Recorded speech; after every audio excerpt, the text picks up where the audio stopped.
Hey folks, I'm out here at the in the chicken coop again. I'm going to talk about something today that I think there can be quite a bit of confusion on, and that's ventilation for your chicken house.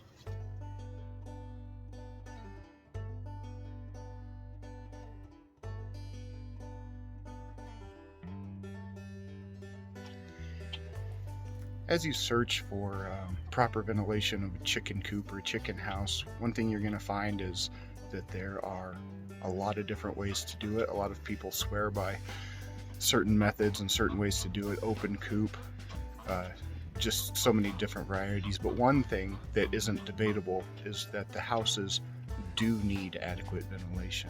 So in this video, I'm just going to run through what we do here in a climate where it gets very hot in the summer, very cold in the winter, and how we keep our chicken house adequately ventilated.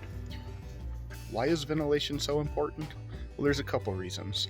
One is, especially in the winter time, these chickens will spend more and more time in the house because it's warm, there's less daylight, and they tend to go in there when it gets dark. Our chickens are going in there about 4:30 p.m. and coming out about 7 a.m. That's a long time spent in the house itself.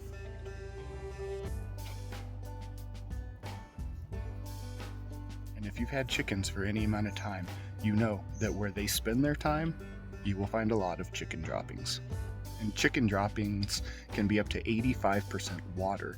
So if they're in the house for that many hours a day, that's a lot of moisture that they're putting into the house, and moisture is not a chicken's friend, especially in the winter. That's what leads to frostbite and can lead to sickness. So that's why it's important to have adequate ventilation. Another thing is those chicken droppings put off ammonia, which is not healthy for your chickens either. And when they're spending that much time in the chicken coop, of course they're breathing, and just like us, their breath puts moisture into the air. Again, not your chicken's best friend. So now that we've gone over why you need ventilation for your chickens, the next question is how best to do it. And while there's many opinions about open coop all the time, or fans, or natural ventilation like we do, one thing is that the vents have to be up at the top of the coop. Having the vents at the top of the coop prevents the breeze that's going to be created naturally from airflow from going across the chickens. It actually goes above them, keeping them out of the draft, and that's incredibly important, especially in the winter. You don't want them sitting in the draft. Another thing to take into consideration when you're planning the ventilation in your coop is what way the coop is facing and what way the winds normally come from. Where we live, the wind typically comes from the west and the northwest. Our coop faces, the front faces south. So we have the open front vent that's always open to the south, and then a little one in the back to the north. But most of that wind comes from the west, and that's why we have the vents on the west and the east, where we can open or close them depending. If it's a windy day from the west, we can close that vent and prevent too much of that draft from coming in. In a previous video, I touched on this plastic sheeting that we have around the west and the north sides of our coop and a little bit on the east. And I talked about how it keeps the snow out of the coop and keeps the ground dry for them. But another benefit it provides is taking that west and north draft and really eliminating that, so we can get ventilation without the gusting winds blowing through the coop. We did seal up all the seams of our coop because, again, not sealing them, that would certainly add ventilation, but it would also add a whole lot of draft that would not be good for your chickens, especially in the cold.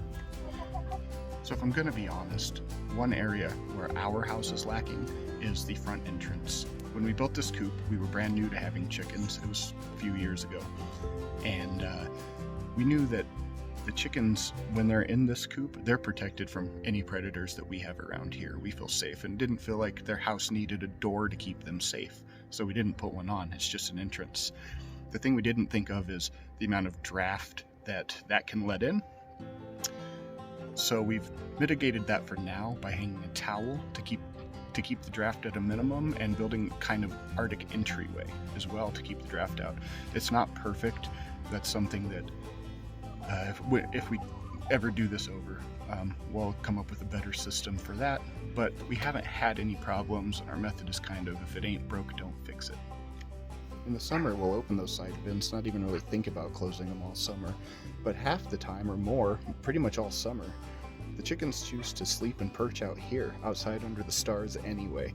So the house is really only where they go to lay their eggs. That's about it as far as ventilation goes for us.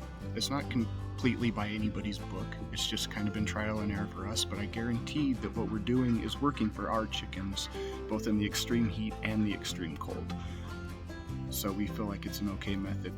A lot of times with chickens, you can research and research and research, and what we found is most beneficial is to don't overthink it too much. Keep your vents high, keep some sort of ventilation there year round, and keep the draft out the best you can. And that's about all the chickens need. They'll take care of the rest.